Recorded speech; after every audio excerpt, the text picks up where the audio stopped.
Assalamualaikum warahmatullahi wabarakatuh. Kami dari kelompok 20 akan mempresentasikan hasil penelitian kami yang berjudul Analisis Balance Scorecard pada Koperasi Produsen Tempe Tahu Indonesia di Kabupaten Tasikmalaya.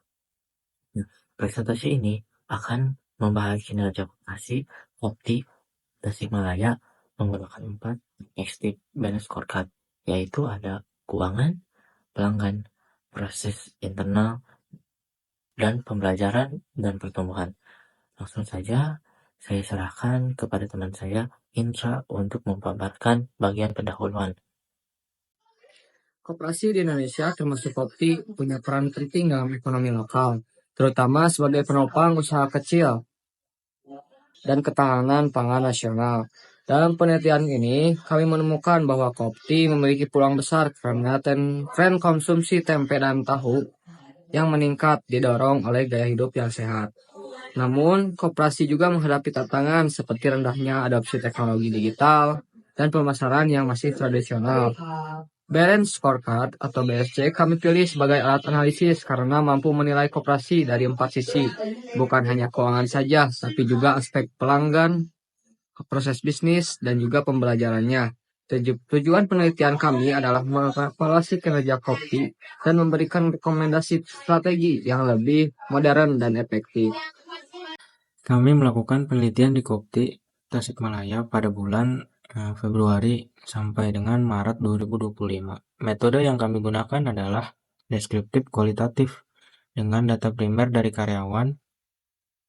wawancara dengan karyawan pengurus koperasi, serta data sekunder dari laporan RAT tahun 2022 hingga 2024. Kami juga menghitung rasio keuangan seperti ROA, ROE, dan juga produktivitas karyawan, serta menggunakan teknik triangulasi agar data valid. Secara teori, koperasi berlandaskan prinsip kekeluargaan dan demokrasi ekonomi.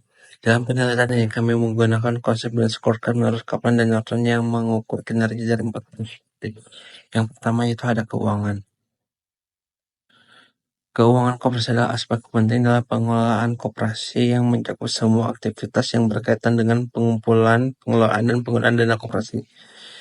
Contohnya yaitu sumber pembiayaan. Koperasi dapat memperoleh dana dari berbagai sumber seperti simpanan anggota, pinjaman dari lembaga keuangan, modal sendiri yang diperoleh, keuntungan yang tidak tahan. Pelanggan. Pelanggan koperasi adalah individu atau kelompok yang menggunakan layanan atau produk yang ditawarkan koperasi dalam konteks koperasi. Pelanggan bisa terdiri dari anggota koperasi itu sendiri serta masyarakat umum yang memanfaatkan layanan koperasi. Yang ketiga yaitu ada proses internal bisnis koperasi. Proses internal bisnis koperasi melibatkan serangkaian langkah dan aktivitas yang dilakukan untuk menjalankan operasional koperasi secara efektif dan efisien. Contohnya yaitu pengorganisasian anggota, pendaftaran anggota, proses pendaftaran anggota baru termasuk verifikasi kelaikan dan pengumpulan data. Yang keempat yaitu ada pembelajaran dan pertumbuhan koperasi. Adalah aspek penting yang mendukung keberlanjutan dan pengembangan organisasi koperasi. Contohnya yaitu program pendidikan pelatihan anggota koperasi perlu menyediakan program pendidikan untuk anggota mengenai prinsip-prinsip koperasi, manajemen keuangan, pemasaran, dan keterampilan teknis yang relevan. Baik, sekarang di sini saya akan membahas mengenai hasil dari penelitian kami. Kami menggunakan 4 perspektif balance score untuk menilai kinerja Kopti di Kabupaten Tasikmalaya, lebih tepatnya di daerah Singaparna.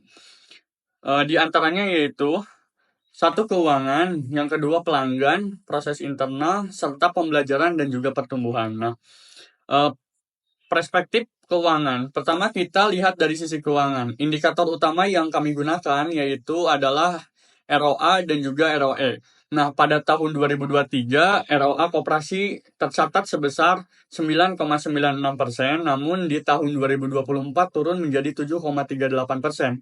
Begitu juga dengan ROE yang menurun ke angka yang sama. Turunnya rasio ini disebabkan karena sebagian besar aset koperasi tidak tersalurkan secara produktif, misalnya dana yang mengendap dan tidak diberikan dalam bentuk pinjaman kepada anggota. Nah, ini menunjukkan bahwa koperasi masih belum maksimal dan kurang dalam mengelola dan mengembangkan asetnya. Selanjutnya yaitu ada perspektif pelanggan.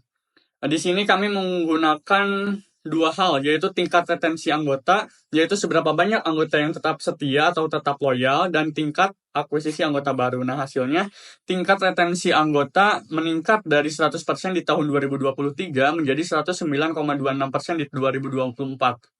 Ini berarti koperasi berhasil mempertahankan anggotanya, bahkan sebagian anggota baru. Namun di sisi lain, tingkat akuisisi anggota baru mengalami penurunan signifikan dari 107% menjadi hanya 29%. Artinya, kemampuan koperasi untuk menarik anggota baru melemah. Hal ini menjadi sinyal bahwa strategi pemasaran dan promosi pun masih kurang optimal, yang mana Kopti harus mulai aktif di media sosial, marketplace, dan dapat membangun komunitas digital agar tetap menjangkau generasi muda sebagai anggota barunya. Selanjutnya yaitu ada perspektif proses internal. Nah, dari perspektif proses internal bisnis ini, kami menghitung rasio aktiva produktif yang menunjukkan seberapa besar aset koperasi digunakan untuk pembiayaan produktif. Nah, pada tahun 2023, angka ini mencapai 1,921%, tapi di 2024 turun menjadi 1,522%. Penurunan ini berarti koperasi mengurangi aktivitas pembiayaannya, sehingga ada aset yang belum dimanfaatkan secara maksimal. Nah, dari hasil wawancara juga, kami menemukan bahwa proses bisnis di koperasi masih manual, belum digital. Tidak ada juga sistem manajemen pelanggan atau aplikasi internal untuk memantau arus pembiayaan dan juga layanan anggota, yang mana menyebabkan proses kerja menjadi lambat dan kurang efisien, terutama di tengah era digital saat ini. Nah, selanjutnya yaitu perspektif pembelajaran dan pertumbuhan. Nah, indikator yang kami gunakan adalah produktivitas karyawan. Nah, pada tahun 2023, setiap karyawan menghasilkan pendapatan rata-rata 2,2 miliar, tapi pada 2024, produktivitas turun menjadi 1,48 miliar. Nah, turunnya produktivitas ini disebabkan oleh penurunnya total pendapatan koperasi serta kurangnya pelatihan dan pengembangan SDM di dalam koperasi. Kami juga mencatat bahwa pelatihan yang diberikan kepada pengurus dan staf masih terbatas dan belum ada pelatihan berbasis digital marketing, pelayanan pelanggan, atau pengelolaan keuangan yang modern. Untuk temuan tambahan sendiri, selain hasil perhitungan BSC tadi, kami juga menemukan beberapa masalah penting. Yang mana pertama, partisipasi anggota dalam rapat RAT masih rendah, yang menunjukkan kelemahnya budaya demokrasi koperasi. Selanjutnya, komunikasi internal masih satu arah nih, sehingga anggota kurang merasa terlibat begitu. Yang selanjutnya yaitu belum ada sistem CRM atau basis data anggota yang baik. Terus penggunaan teknologi digital dalam proses operasional juga masih sama. Jadi secara keseluruhan, koperasi Kopti masih kuat dari sisi loyalitas anggota, namun mengalami tantangan besar pada efisiensi, keuangan, produktivitas, dan juga inovasi proses bisnisnya. Kami menyarankan koperasi untuk bisa memulai membangun ekonomi digitalnya, meningkatkan pelatihan SDM, dan memodernisasi proses kerjanya agar bisa lebih kompetitif di era sekarang. Baik, saya akan menyampaikan kesimpulan. Kinerja Kopti Tasikmalaya masih belum seimbang. Keuangan koperasi stabil, tapi efisiensi rendah. Proses internal manual dan pengelolaan anggota masih lemah. Koperasi ini belum berhasil mencapai keseimbangan dalam 4 perspektif balance scorecard. Oleh karena itu, kami memberikan 4 rekomendasi. Salah satunya yang pertama adalah koperasi perlu meningkatkan efisiensi penggunaan aset untuk menaikkan return on assets dan return on equity. Yang kedua, digitalisasi sistem manajemen koperasi harus segera dilakukan, termasuk CRM dan layanan digital anggota. Yang ketiga, perlu dilakukan pelatihan berkelanjutan bagi karyawan dan anggota untuk meningkatkan produktivitas. Yang keempat, promosi harus diintervensikan untuk menarik anggota baru.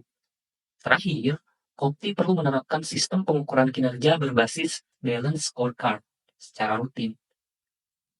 Dengan langkah-langkah ini, kami yakin Kopti bisa bertransformasi menjadi koperasi modern yang kuat dan relevan di era digital. Demikianlah presentasi dari kelompok kami, kelompok 20, mengenai analisis balance scorecard pada koperasi produsen tempe tahu Indonesia. di Kabupaten Tasikmalaya. Semoga penelitian ini dapat bermanfaat bagi pengembangan koperasi dan menambah wawasan kita semua. Nah, kami ucapkan terima kasih kepada semuanya dan atas perhatiannya. Wassalamualaikum warahmatullahi wabarakatuh.